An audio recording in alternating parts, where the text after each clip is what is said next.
Presentar una conferencia de María Teresa Granillo es fácil, ya que es suficiente conocida por casi todos los presentes. Pero para hacer un pequeño recordatorio para los que ya conocen su currículum y para dárselo a conocer a los que no lo conocen, diremos que María Teresa es licenciada en Relaciones Internacionales por la Universidad Nacional Autónoma de México y en Ciencias Políticas y Sociales por la Universidad Complutense de Madrid. También doctora cum laude en Ciencias Políticas y Sociología por la misma Universidad Complutense de Madrid. Ha sido catedrática de la Universidad Nacional Autónoma de México y del Tecnológico de Monterrey. Ha trabajado en la iniciativa privada y también en la pública.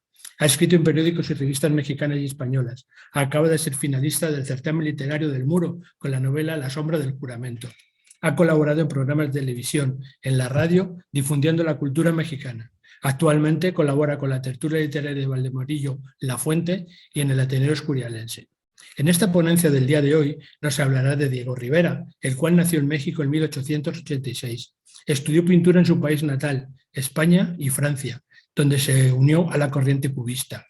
Su fama internacional hizo que el gobierno mexicano le encargara un mural en el Palacio Nacional. También llenó las paredes de escuelas y universidades. Recibió encargos personales para hoteles y otros establecimientos. En sus obras supo plasmar la identidad mexicana, reivindicando siempre a los pueblos originarios. Su militancia comunista se reflejó en sus pinturas, impregnadas de denuncias sociales. En Estados Unidos le encargaron varios murales, entre otros la familia Rockefeller le cargó un mural para su centro Rockefeller.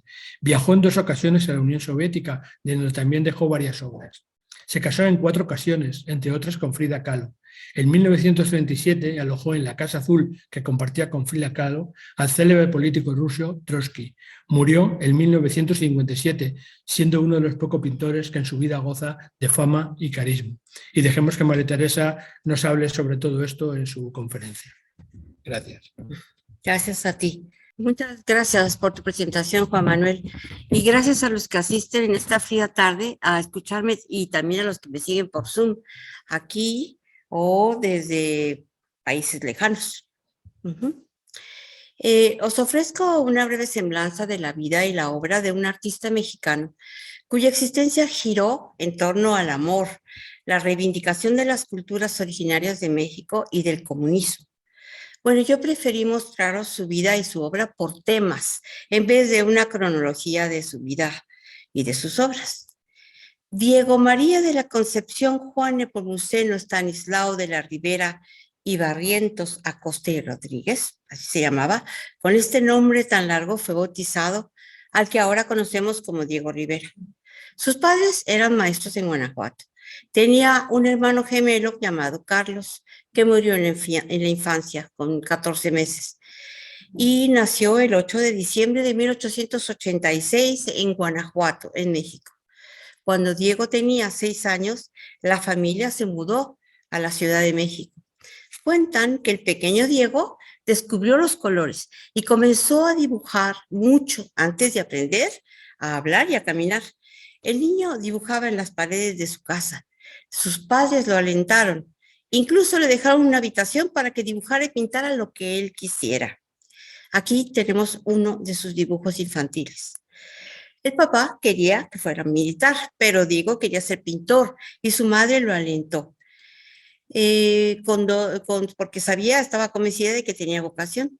Entonces, con 12 años, entró en la Academia de Pintura de San Carlos. Él mismo eligió su nombre artístico. Firmaría sus obras en el futuro como Diego Rivera.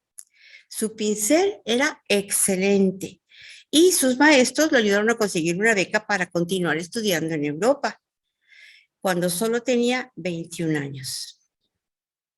Durante 15 años, de 1907 a 1922, él estuvo viviendo, aprendiendo y pintando en varios países europeos, entre otros en España, en Francia y en Italia. Cuando llegó a Europa, se deslumbró con las corrientes vanguardistas y abandonó la pintura clásica, la que había aprendido en la academia. Y después de vivir 2 años en España y ir por varios lugares, se fue al país de la Bohemia. Hizo amistad con Pablo Picasso, con Paul Cézanne, con André Breton y con Ramón María del Valle Inclán y con otros artistas de la época.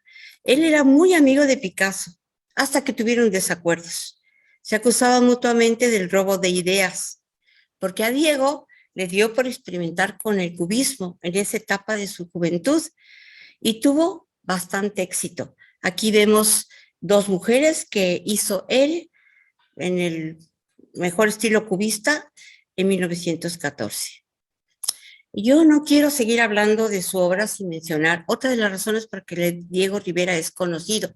Sus mujeres, dije en plural, sus mujeres, sus esposas, sus amantes y sus amigas, porque fue un hombre muy amado por mujeres bellas, cultas, talentosas e inteligentes. Y él también amó mucho a su pareja en turno, por turnos, pero las amaba.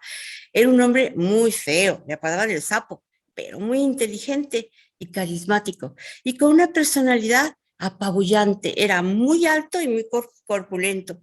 Seguro que no solo sus manos eran prodigiosas, sino también su elocuencia. Fue muy afortunado en amores, por no decir traviesito, o más bien promiscuo. Bueno, se casó 3 veces, más bien 4, si tomamos en cuenta que en una ocasión lo hizo 2 veces con la misma mujer, todas hermosas e inteligentes. Él escribió esto: has de saber, mi niña, que en mi acumulador de amor hay energía suficiente, sin que deje de parecerme que hace apenas 5 minutos que te encontré y comencé a quererte. Ya me diréis quién se resiste a semejante cosa. Bueno, pues así lo fue. Entonces él lo escribió, pero la verdad no sabemos para cuál de sus esposas o amantes, porque tenía varias, pues.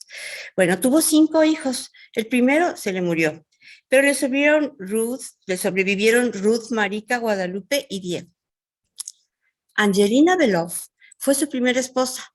Ella era hija de un importante magistrado del Senado ruso que vivía en París y tuvieron un hijo que falleció a los 14 meses de neumonía, otros dicen que de hambre, pero bueno. Después de 10 años de convivencia, Diego regresó a México y le prometió que enviaría por ella en cuanto estuviera instalado. Nunca lo hizo, la abandonó, no contestó a sus cartas, la ignoró. Angelina también era pintora y pasaron los años y Angelina se fue a vivir a México. Tal vez con la intención de buscarlo, pues nunca lo sabremos. Lo que sí sabemos es que trabajó como profesora de dibujo y diseño alejada de Diego, porque cuando se topó con él en varias ocasiones en México, simplemente la ignoró como si no la conociera. Así era el señor. Entonces aquí tenemos una muestra de sus pinturas, porque era una buena pintora ella. Este es un pueblito de allá de México. Destacó en el arte del guiñol, hacía marionetas y hacía máscaras y hacía telones y muchas cosas. Fue grabadora e hizo también escenografías. Y aquí otro cuadro de ella. Bueno, nadie es profeta en su tierra. Fue a México y en México donde adquirió fama como artista, con artista de renombre. Fundó una serie de instituciones públicas dedicadas a las artes. Aquí la tenemos cuando tuvo a su chiquito, a su bebé que se le murió, y vivió 37 años en México. Curioso. Guadalupe Marín, mejor conocida como Lupe Marín, la apodaban la Gata Marín, fue su segunda esposa. Él la conoció al llegar a México, un año después de dejar a Angelina Beloff, y se casó con ella. Estamos viendo una de las pinturas que le hizo Diego. Era modelo, pero también escribía, era novelista, mujer muy bella e inteligente, y tenía un carácter fortísimo. Incluso golpeó en distintas ocasiones a Diego en público, casi siempre por celos, claro. Aquí tenemos a Lupe Marín con su primera hijita y con Diego.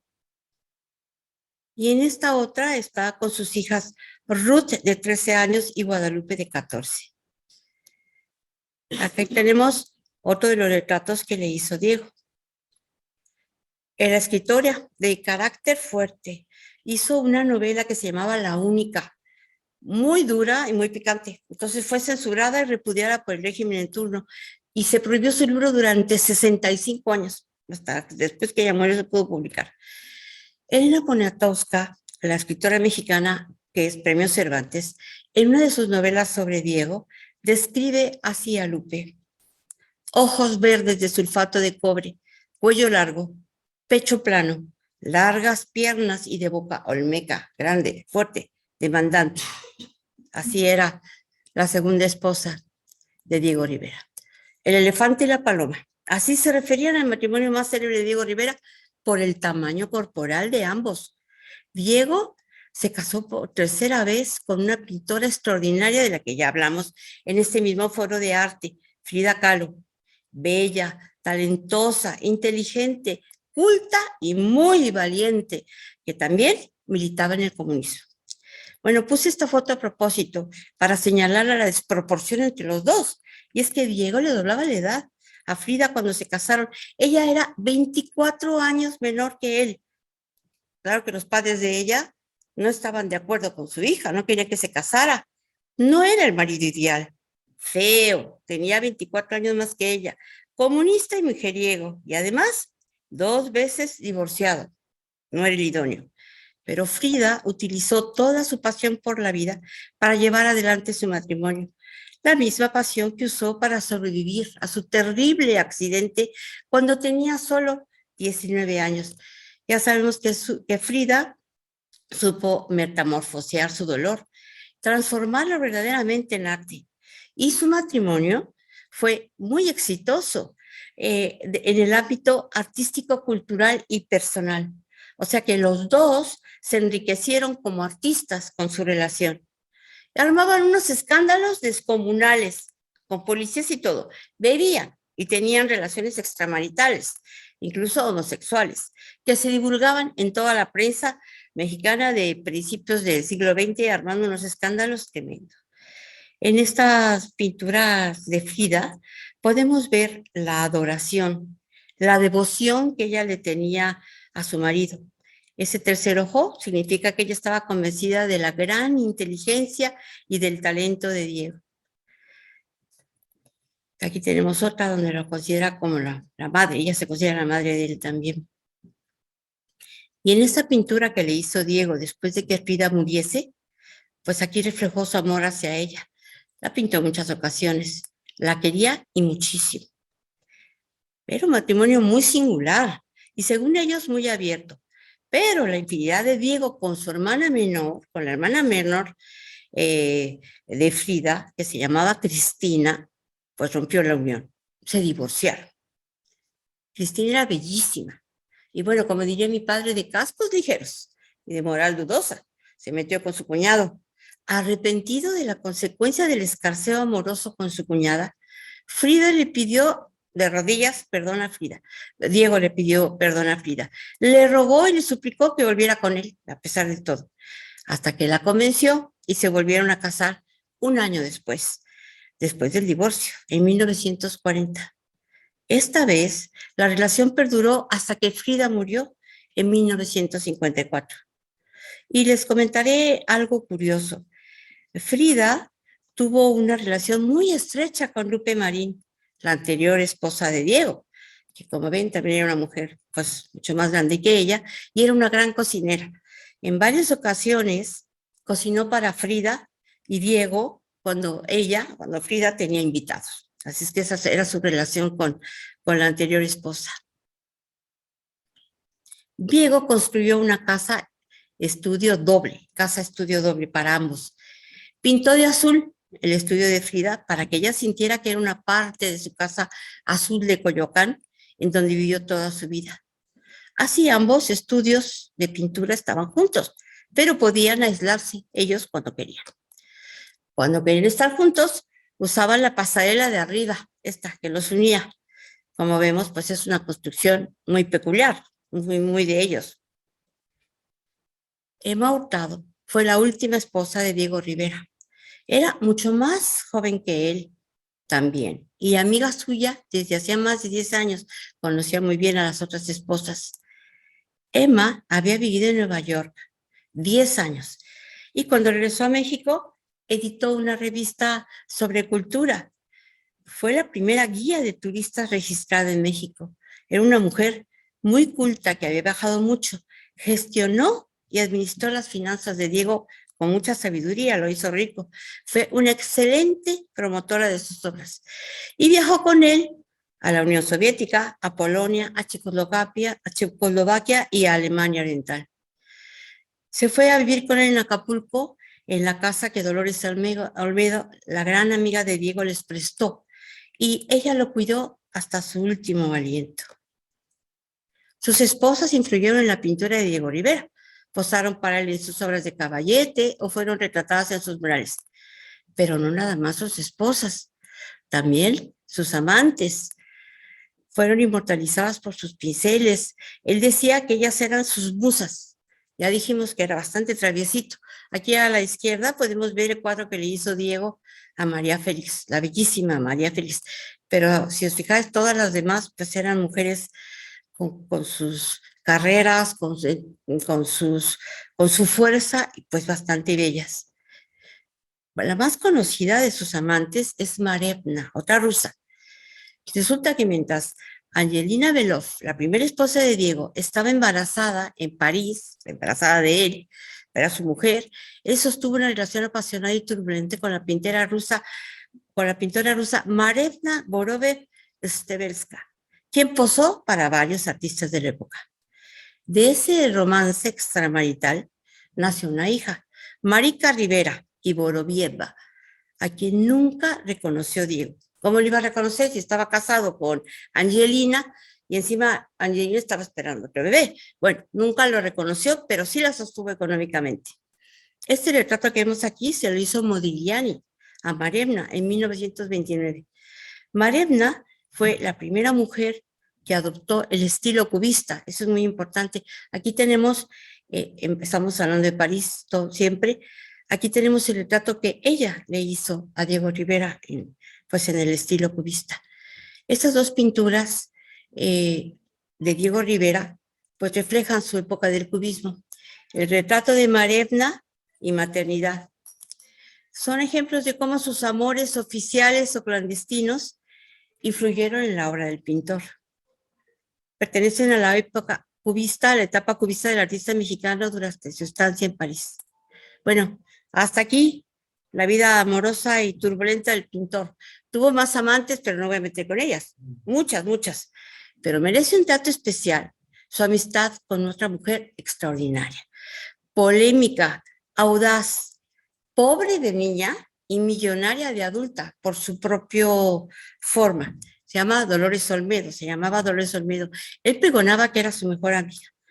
Discutían, se enojaban y alejaban, y a los pocos años volvían a recuperar su amistad. Ella fue una representante del feminismo del siglo XX y una gran coleccionista de arte. Esta mujer pasó hambre de niña y luchó mucho para sobrevivir. Se casó con un inglés, dueño de una revista de arte que le abrió el intelecto y le enseñó a hacer negocios, pero luego se divorció. Y para entonces ya Lola era muy hábil con el dinero. Se metió en negocios de construcción y cuando se volvió rica, muy rica, compró obras de Diego Rivera, de Frida Kahlo, de Angelina Belov, o sea, la primera esposa de Diego, la rusa, y también de otros artistas. Su amigo Diego la orientó en la compra de piezas prehispánicas, cosa que él también hacía, y tuvo una gran colección. Tanto era su amistad con Dolores Olmedo que a ella, a su amiga, le legó los derechos de autor de todas sus obras, textos y documentos que ella sabiamente supo administrar. Dolores Olmedo hizo un museo en Xochimilco para albergar su colección de arte. El museo se encuentra dentro de la finca La Noria, que data del siglo XVI, y aunque partes importantes se le fueron agregando al conjunto durante los siglos XVII, XVIII y XX. En el museo se encuentran diferentes corrientes pictóricas: cubismo, postimpresionismo, primitivismo, simbolismo, surrealismo, realismo mágico y realismo social, de todo un poco. En el museo hay 145 pinturas de Diego Rivera, 25 de Frida Kahlo, 42 de Angelina Belov, más de 600 piezas prehispánicas, varios santos, estofados del siglo XVIII, una colección de arte popular, también 4,000 libros en la biblioteca hay, y además tiene un jardín ecológico con más de 25 variedades de plantas y árboles endémicos de México. También hay pavos reales, guajolotes, patos y perros llamados xoloescuintles. Lola Olmedo Le prestó a su amigo su casa de Acapulco para que viviera en paz sus últimos años de vida al cuidado de Mautado, ya lo dijimos, su última esposa. Bueno, hasta aquí dejamos el tema de las mujeres que intervinieron en la vida de Diego Rivera. No hablé de ellas por cotillear ni por chismear, sino porque fueron sus musas. Él las reflejó en sus obras y muchas de ellas le ayudaron económicamente cuando él no tenía dinero. Sobre todo, Dolores Olmedo. No sabemos si fue su amante o no. No porque le metemos en chismes, era su gran amiga. Ahora sí, voy a mostrar parte de la obra de este genial artista. Solo parte, porque fue muy prolífico y manejó tantos materiales, hizo tantas cosas que sería imposible en una hora hablar de todos ellos. Bueno, 11 años después de la Revolución Mexicana, en 1921, José Vasconcelos, que era el secretario de Educación, se percató de que más de la mitad de la población era analfabeta, de la población mexicana. O sea que urgían planes de educación pública para crear una unidad nacional. Entonces impulsó esa unidad nacional. Como México era pluricultural y multilingüístico, concentró sus esfuerzos en que todo el mundo hablara castellano como punto de unificación, que hablara el español, pero sin prohibir sus lenguas, ¿eh? Bueno, además fomentó y financió un programa de arte público para construir y reforzar la historia, la identidad y la memoria colectiva. Quiso asegurarse la integración de la población indígena que hasta entonces había sido discriminada por los sectores dominantes. Y así nació un movimiento artístico al que se llamaron muralismo. Participaron muchos pintores jóvenes, como Montenegro, el doctor Atul, Federico Cantú, Ramón Alba, José Clemente Orozco, Diego Rivera, David Alfaro Siqueiros y muchos más. Estos tres últimos, cuya foto he puesto, son los más conocidos de los muralistas.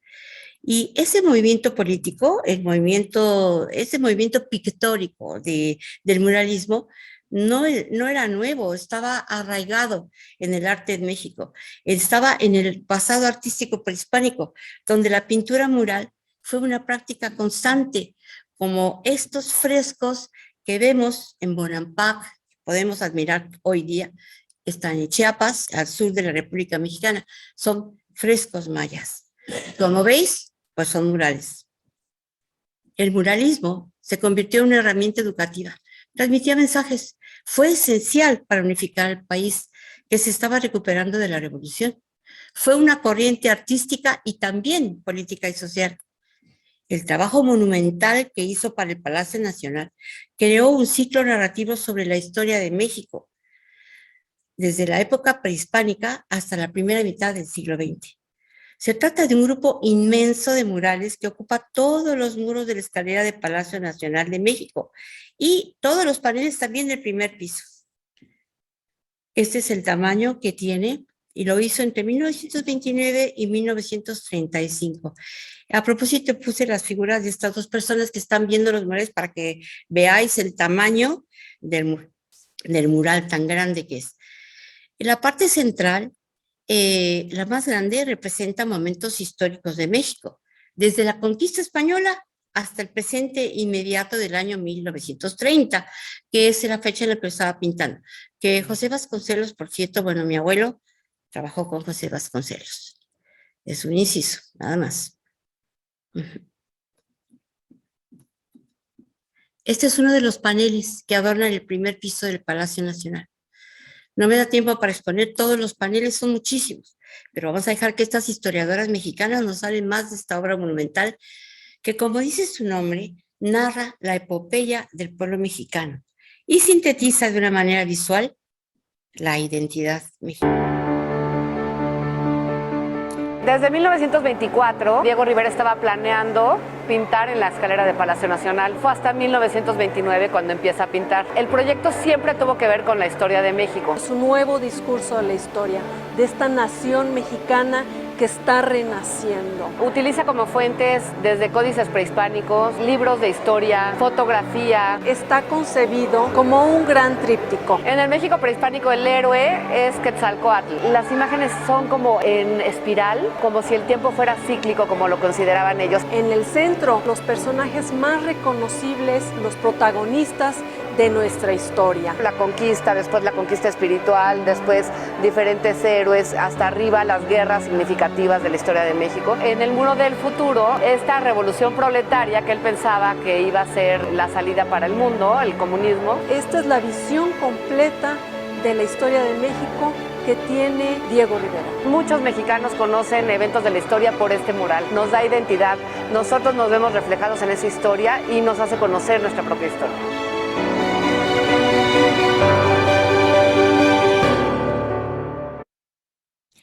Diego hizo murales en varias partes del mundo, no nada más en México. Viajó bastante y a donde iba pintaba. Este está en los Estados Unidos. En el Nueva York realizó 8 murales y los expusieron en el Museo de Arte Moderno, en el MoMA, en 1931. Había largas colas inmensas para verlo y esto lo convirtió en un referente global, lo hizo muy famoso.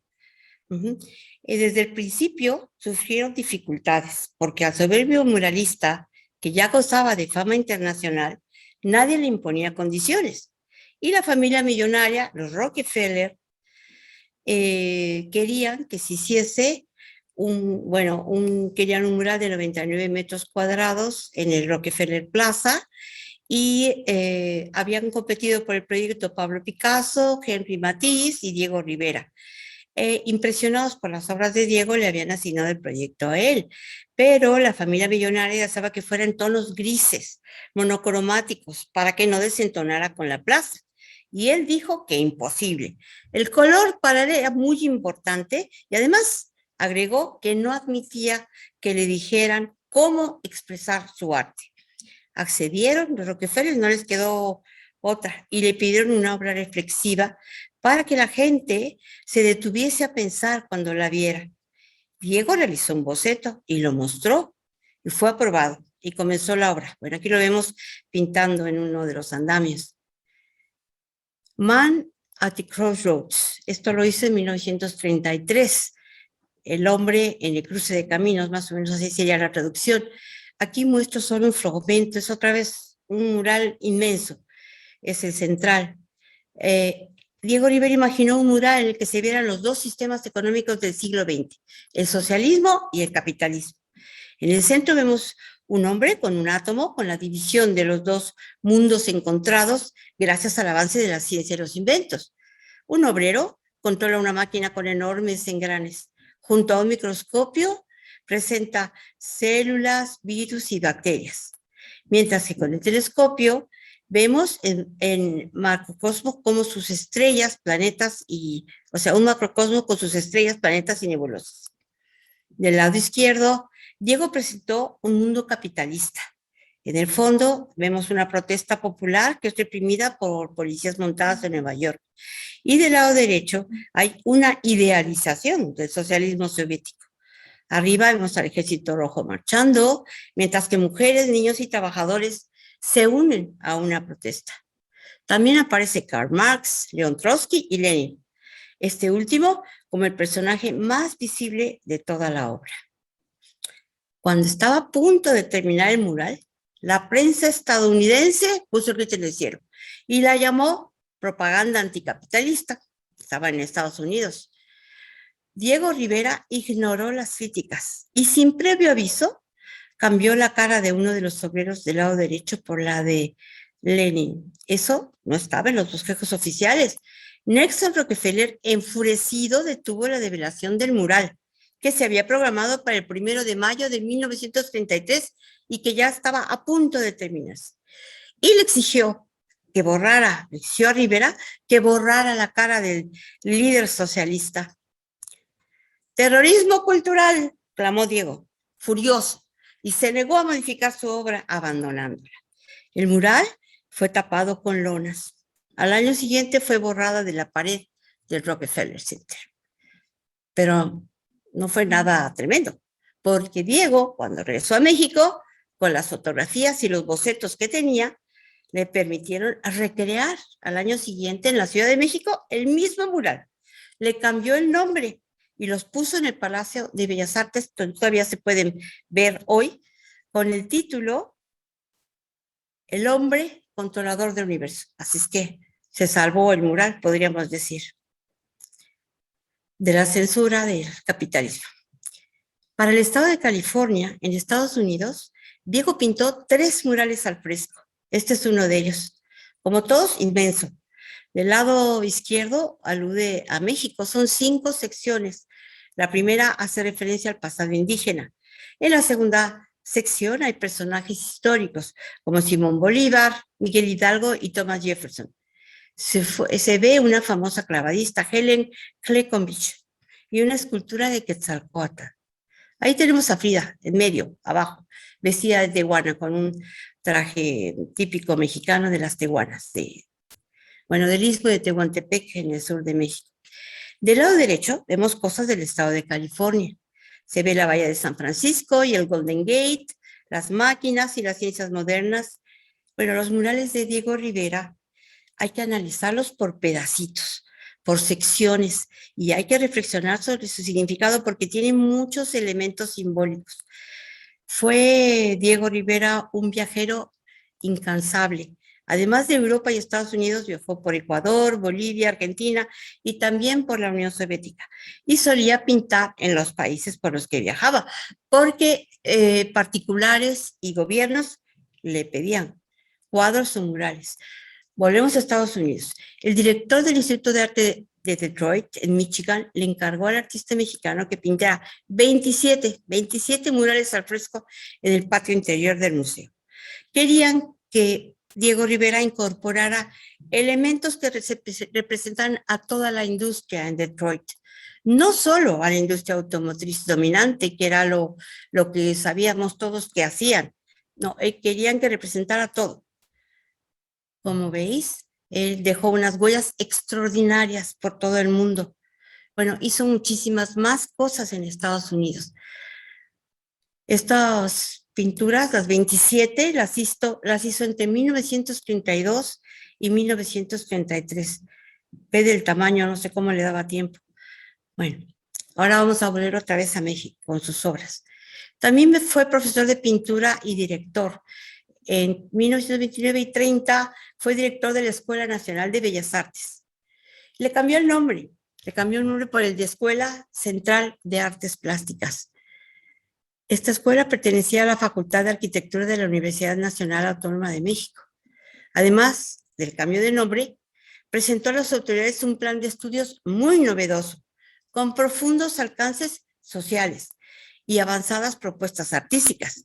Y refiriéndose a su proyecto, el propio autor lo dijo y lo escribió: tengo el deseo de hacer accesible al mayor número posible de trabajadores el beneficio de la enseñanza del arte para la mejoría material e intelectual de su vida. Además, que cumplía con las necesidades profesionales y sociales de los trabajadores del arte en México y de los obreros en general. Eso de obreros en general y de beneficio para los trabajadores en un país capitalista no gustó. Además, decían alumnos y profesores que predicaba el comunismo en las clases, y es probable que lo hiciera. Y los arquitectos eran y siguen siendo un gremio muy elitista.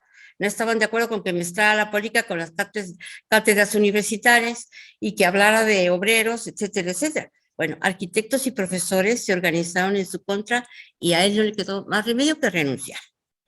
En aquella época ya estaba casado con Frida Kahlo y ambos vivían en la Casa Azul. Bueno, este perrito se llama Xoloescuincle, es un perro endémico de México y estaba allí desde la época prehispánica. No tiene pelo. Diego Rivera los quería mucho y Frida también tenían muchos Xoloescuincle. Ahora están protegidos, es una raza que tiene peligro de extinción porque hay muy pocos. Diego Rivera plasmó la historia de México en sus murales, ya lo dijimos y lo vimos en el Palacio Nacional. Es el muralista que supo reflejar la identidad mexicana. Este es otro de sus murales más conocidos. Ya dije que tuvo muchísimos. Se llama Sueño de una tarde dominical en la Alameda Central. La Alameda es un jardín, es un parque con muchos álamos que se encuentra en el centro de la Ciudad de México, pues a donde todo el mundo va a pasear todavía hoy en día. Pero vino un terremoto en 1985 y se destruyó el hotel para el que había sido pintado. El mural estaba hecho sobre bastidores, afortunadamente pudo rescatarse y ahora está expuesto en uno de los museos de Diego Rivera en la Ciudad de México. En uno de los museos, porque tiene varios. Esto que vemos es solo un fragmento. A la derecha estamos viendo cómo un policía está empujando y amenazando a los indígenas, si os fijáis bien. Sus pinturas siempre tienen denuncias sociales. En alto está Porfirio Díaz, un dictador que duró casi 40 años al frente del país, hasta la Revolución de 1910. Debajo de él hay un ángel que representa a la iglesia, que apoyaba a la dictadura. Mientras un gringo, bueno, así les decimos nosotros a los estadounidenses, ese que veis ahí con el bombín, un ser rubio, que está riéndose de la escena del policía que empuja a los otros pobres, a ese rubio con bombín detrás del policía. Y detrás de los globos vemos a Maximiliano, con su barba pelirroja y sus ojos azules. Este fresco sobre bastidor es inmenso también, estas son sus medidas, y merece nuestra atención el centro. El caricaturista y grabador José Guadalupe Posada fue profesor de Diego y lo admiraba profundamente. Lo pinta dándole el brazo a la creación más conocida, que creo que también vosotros conocéis, de él, de Posada, la calavera Catrina. Una Catrina en México en esa época es una mujer de la alta sociedad, adinerada, muy bien vestida, bueno, con dinero. En este caso se trata de una calavera que va muy elegante, con un sombrero aparatoso. Ya sabéis que los mexicanos tenemos una forma muy peculiar de ver y enfrentarnos a la muerte. La calavera Catrina lleva de la mano a Diego, que está autorretratado, se autorretrató de niño. Trae un sapo en el bolsillo, si os fijáis bien, ese símbolo de su apodo. A él no le importaba que así le dijeran, le decían el sapo. Y detrás tenemos a Frida Kahlo, ¿cómo no?, que está abrazando maternalmente al Diego niño. Vamos a dejar que una historiadora de arte nos hable también de este mural. Una tarde dominical en la Alameda Central es creado por Diego Rivera en 1948, a petición del Hotel del Prado, y querían una obra que quedara dentro del propio hotel.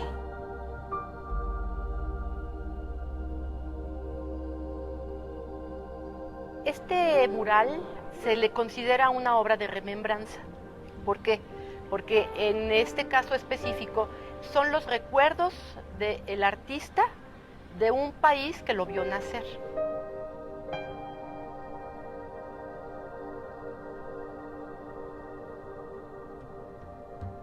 El tema central, digamos, es la Alameda. Y en la Alameda entonces podemos decir que logra plasmar a personajes históricos hasta personajes de la vida cotidiana. Esa es la maravilla de esta obra.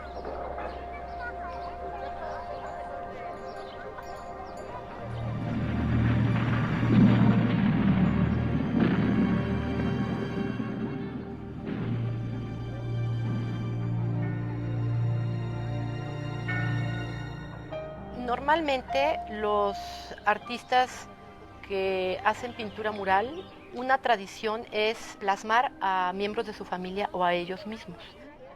Pero no nada más se retrata en la parte central.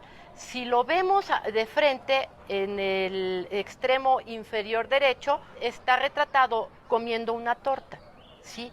Esa escena es una escena de recuerdo porque él vivía detrás del Zócalo y pasaba hacia el Zócalo con su padre, y había un puesto de tortas, efectivamente, donde en algún momento pues pasaban de noche y se detenían a comer una torta. En la escena central tenemos a Diego, a Frida, a Posada y a la Catrina. Para Diego, Posada fue su padre plástico, digamos. El estudio de José Guadalupe Posada estaba en la zona, más o menos en la zona donde él vivía, y entonces diariamente pasaba y veía a través de la ventana cómo Posada realizaba sus litografías, sus grabados, etc. De la misma suerte encontramos a Frida. Frida tiene entre sus manos un yin yang, y esto habla de esta creencia que él tenía y que Frida también llevaba acerca de estos usos del tarot, etcétera, etcétera, ¿no? Formó parte muy importante de su vida y y la retrata. Pero también está la Catrina. Esta figura la crea Posadas y últimamente se le conoce como Catrina, pero realmente se le conocía como la Garbancera, no precisamente como la Catrina, ¿no? Hay muchos elementos iconográficos que te empiezan a hablar de los momentos históricos que ha vivido México, de aquellos símbolos que representan más allá de la simple cotidianeidad, sino el imaginario al cual estamos acostumbrados y que a veces no nos permitimos gozar y apreciar.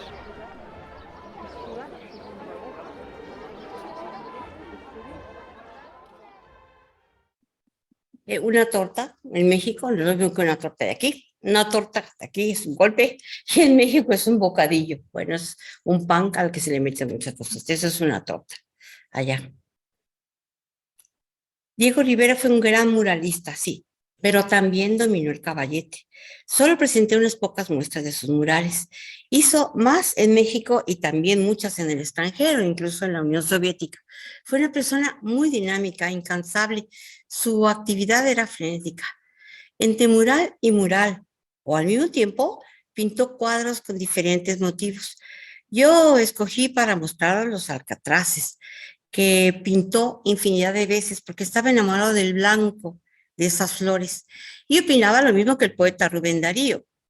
Tanta blancura que al cisne injuria, decía Rubén Darío, así son los alcatraces.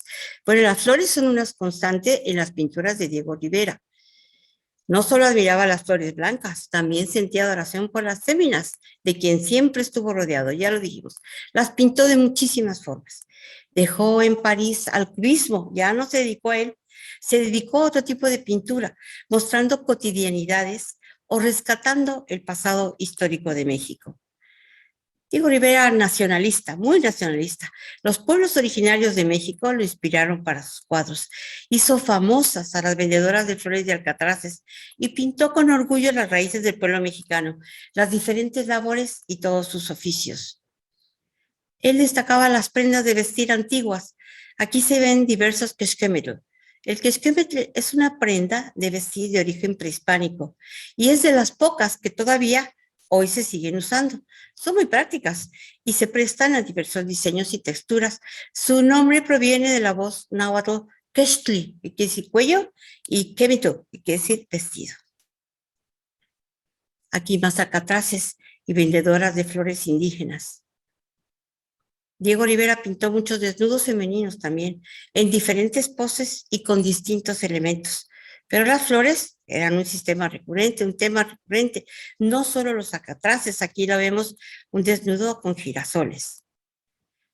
En el porteador de flores que hizo en 1935, vemos a un campesino arrodillado, mientras que una mujer le carga a la espalda una gran cesta llena de flores.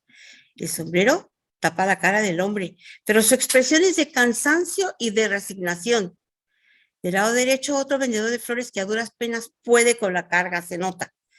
Bueno, con su trabajo pictórico, él criticó continuamente al sistema capitalista y sus desigualdades sociales. Aquí las pesadas cargas de los campesinos y de los porteadores de flores. También sus pinceles reflejaron niños con flores.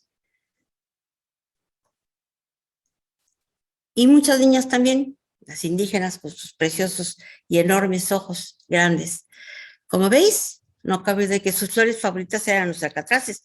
Diego muestra un claro interés por enaltecer la belleza de las culturas del pasado. Podría hacer muchos álbumes como el anterior, con otros temas como retratos o animales, pero pues no nos da tiempo. Esta es una muestra de niños con animales que también fueron fuente de inspiración para Diego Rivera. Un campesino cargando un guajolote, bueno, aquí le llamáis pavo. Esa ave es endémica del continente americano. Allá no había gallinas, había pavos. Y se llama pavos, y en Estados Unidos turkey. Dominó todas las técnicas pictóricas habidas hasta el momento, este hombre. O sea, además del óleo, también pintó al carbón y con acuarelas. A la izquierda, una bella mujer pintada al óleo en 1944. Y en La Molendera, está moliendo maíz, el artista muestra el duro trabajo de una mujer indígena, donde se la ve amasando con agotamiento y arrodillada haciendo tortillas. No las tortillas españolas, las tortillas mexicanas son como nuestro pan, que también hay pan de trigo, pero este se hace con maíz y con otras cosas y es lo que se come desde siempre y se sigue comiendo. Ahora cambiamos de tema. Diego es famoso por sus murales, sus pinturas de caballete, sus esposas y sus amantes, pero también porque le pidió a Lázaro Cárdenas, el presidente de México en ese momento, que le diera asilo diplomático a León Trotsky, el célebre político ruso deportado de la Unión Soviética, perseguido y amenazado de muerte por Stalin. Trotsky, desterrado de la Unión Soviética, se exilió con su familia en varios países, con su mujer y con su nieto. Se instalaba un tiempo y de repente era declarado, bueno, se instalaba un tiempo en algún país que le daba asilo, en Europa sobre todo, y de repente era declarado persona non grata y tenía que buscar otra nación que lo acogiera, otro lugar a donde irse a vivir. El Diego político y comunista logró que México le diera asilo diplomático, sin pensar en todas las dificultades que le iba a acarrear. En enero de 1937, Frida y Diego recibieron al exiliado León Trotsky y lo hospedaron en su casa azul de Coyoacán. Y para poderle dar seguridad al soviético y a su familia, se tapiaron las paredes y se compró un terreno que había adjunto que mide más de 1000 metros y que hoy forma parte del jardín de la casa, pero lo compraron para proteger a Trotsky. Era un huésped, pues, muy importante. Aquí vemos a Diego con Trotsky, con André Breton, el escritor y poeta fundador del surrealismo francés, y la Casa Azul, allá arriba. Durante 2 años convivieron las parejas con armonía y bastante bien, hasta, bueno, como dirían los franceses, chercher la femme. Frida y Trotsky tuvieron un romance muy apasionado. Aquí la vemos con la esposa de él, que se sospechaba del tema, claro que lo sospechaba, pero se aguantaba, no le quedaba otro, a la pobre ahí vivía, ahí le daban de comer. Bueno, cuando Diego se enteró, se puso frenético, furibundo, furioso, lo echó de la Casa Azul. Y los rusos, pues no les quedó más remedio que buscar a dónde mudarse. Encontraron una gran casa en el mismo Coyoacán, cerquita de la Casa Azul. Reforzaron la casa nueva, hicieron lo que pusieron guardias de seguridad. Pero a pesar de todo, Trotsky sufrió un atentado bastante fuerte el 24 de mayo de 1940. Hoy día todavía en los muros de su casa se ven los agujeros de la balacera y los ametralladores que entraron ahí. Pero salió ileso de su familia, pero se asustaron mucho. Se metieron debajo de las camas muy listos y también en la bañera. Y entonces no los mataron de milagro. La policía llegó y sospechó de Siqueiros, otro de los grandes muralistas, porque también era comunista, pero defendía el estalinismo, y lo detuvieron. Trotsky se asustó bastante y aumentó la seguridad. Contrató guardias armados, alzaron más los muros, hizo una especie de fortaleza. Todo inútil, absolutamente inútil. Lo asesinó con un piolet, un agente del Servicio de Seguridad soviético, el español Ramón Mercader, el 21 de agosto de 1940. León Trotsky fue víctima de una confabulación ruso, francesa, española y mexicana. Ramón Mercader fue detenido y estuvo prisionero en México 20 años, estuvo en la prisión. Diego Rivera también resultó sospechoso porque abiertamente decía que admiraba a Stalin y porque era del dominio público que Frida lo había engañado en el ruso. Entonces tenía motivos de sobra para matarlo, eso decían. Pero Diego era muy, muy listo. En cuanto escuchó lo del asesinato, que además vivía muy cerca de él y se enteró inmediatamente, se escondió en casa de uno de sus amantes y así evitó los interrogatorios. Pero a Frida Kahlo también resultó sospechosa, porque había tenido un encuentro en París con el asesino, con Ramón Mercader, un año antes justo, se había hecho amiga de él. Bueno, fue encarcelada y acusada de ser cómplice del asesinato. Pero Frida Kahlo era una pintora muy célebre, una mujer muy admirada y muy querida, así que al día siguiente la liberaron. Solo pasó una noche en la cárcel. Diego Rivera era muy versátil, manejaba toda clase de materiales, ya lo dije. No solo pintaba o hacía cuadros de caballete y murales, también ilustró libros como este de Pablo Neruda, su gran amigo. Aquí tenemos una de sus ilustraciones. En ese mismo año, en 1950, cuando salió el libro, recibió el premio más destacado en México como artista, el Premio Nacional de Ciencias y Artes. 2 veces fue a la Unión Soviética.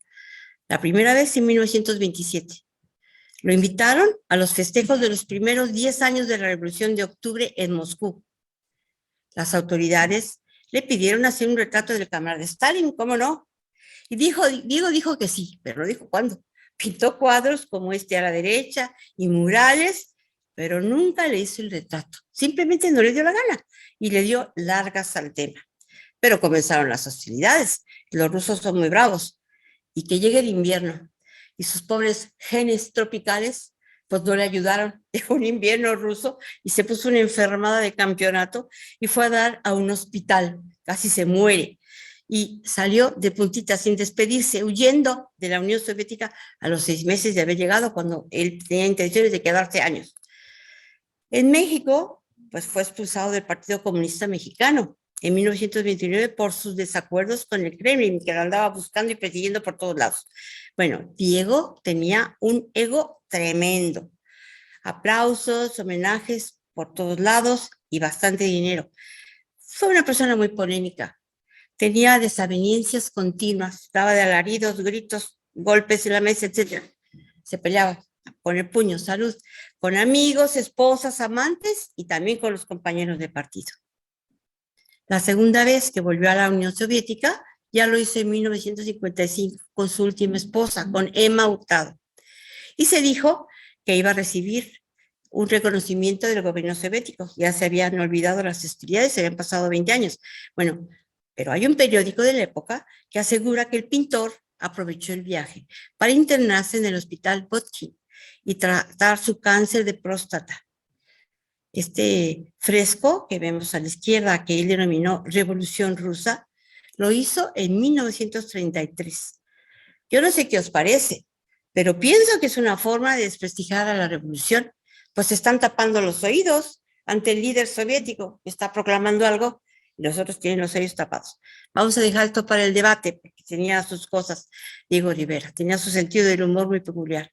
Bueno, pintó este óleo que hace referencia a un movimiento pacifista en la época de la Guerra Fría. Vemos a los manifestantes que llevan un enorme globo azul en el que se lee la palabra paz en varios idiomas. A los lados hay óleos realizados en la Unión Soviética. Como veis, pues hablaban de lo que vivió él en la Unión Soviética. Y ahora nos vamos a regresar otra vez a México.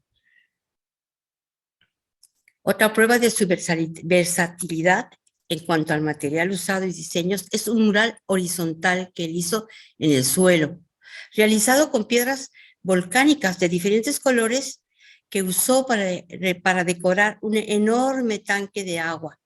Era el sistema hidráulico que conducía el agua de una laguna lejana hasta la Ciudad de México para abastecerla.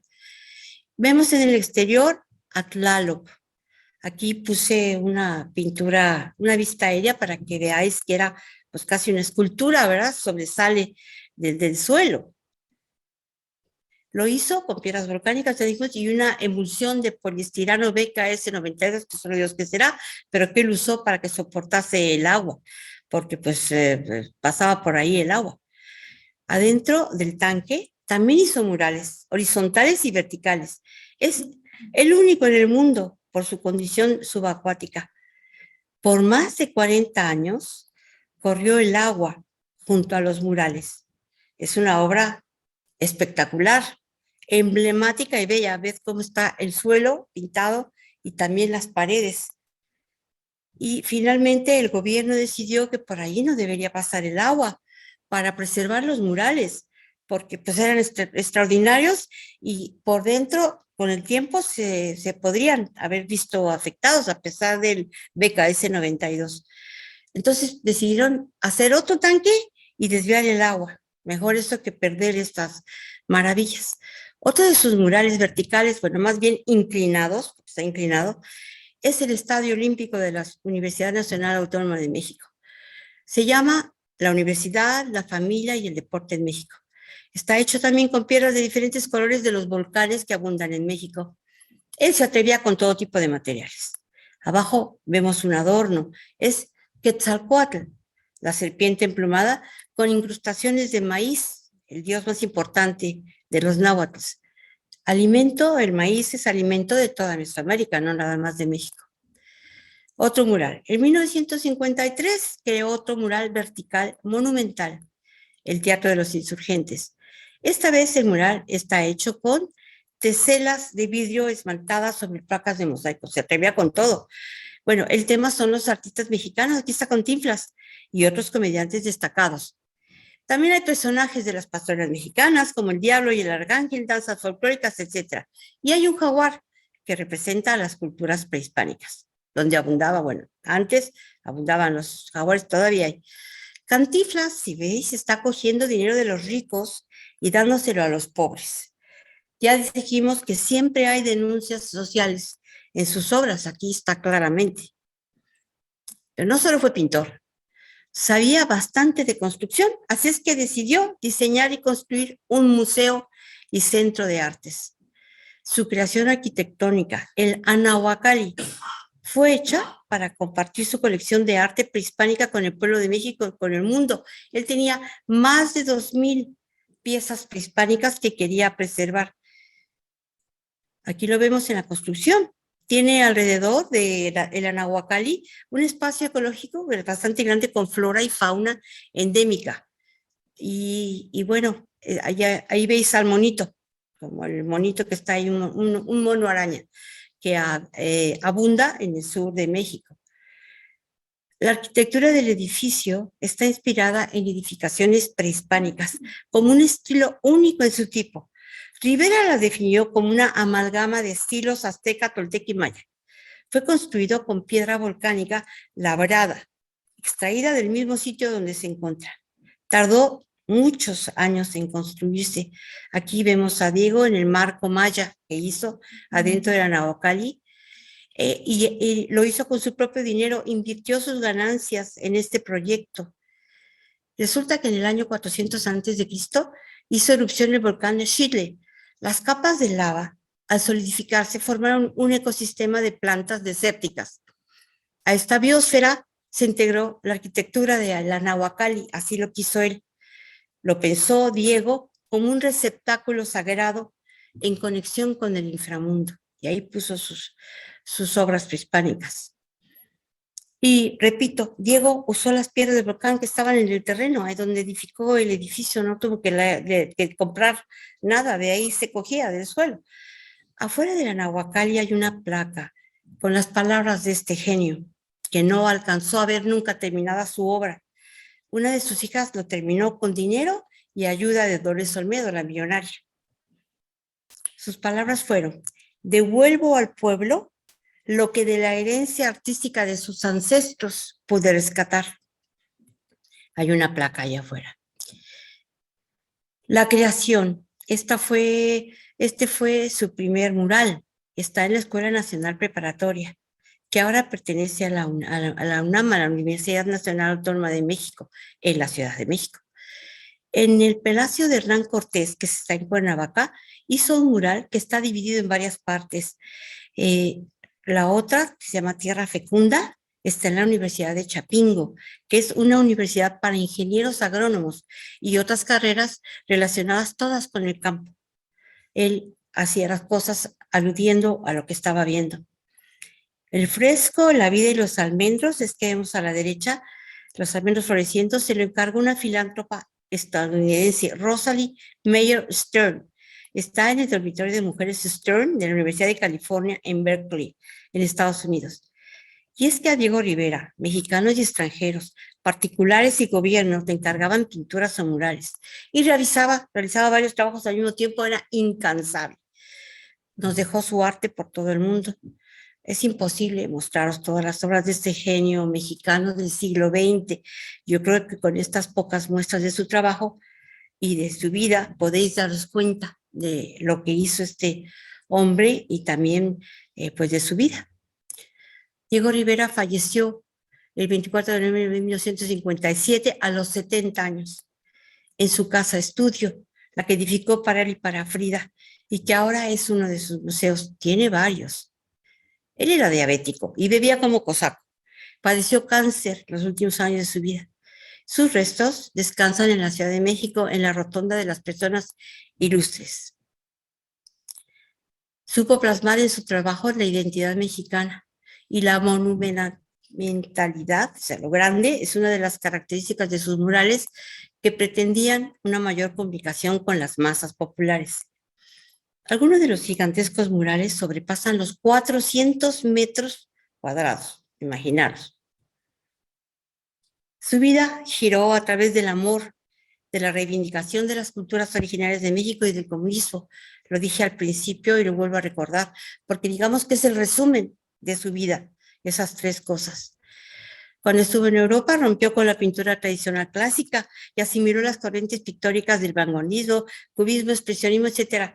Pintó de muchas artes hasta que encontró una manera sui generis de expresión suya, absolutamente personal e inimitable. Integró la ideología revolucionaria comunista que, según él, debía expresar artísticamente los problemas de su tiempo. Hubo muchos homenajes para él, hay muchos. Los billetes de 500 pesos mexicanos, creo que es el mayor de los homenajes, lleva su efigie desde 2010. Ya lo dije, fue galardonado con el Premio Nacional de Ciencias y Artes en México en 1950. Muchas calles en toda la República Mexicana llevan su nombre. Fundó con otros artistas la Unión de Pintores, Escultores y Artistas. Fue director de la Escuela Nacional de Bellas Artes. Hay placas de él conmemorando sus obras por todo México. Y también hay estatuas en su honor por toda la República Mexicana. Esta es la frase de él. Bueno, encontré muchas, pero esta me gustó mucho. La felicidad suprema del vivir es el amor en todas sus formas. Muchas gracias por su atención.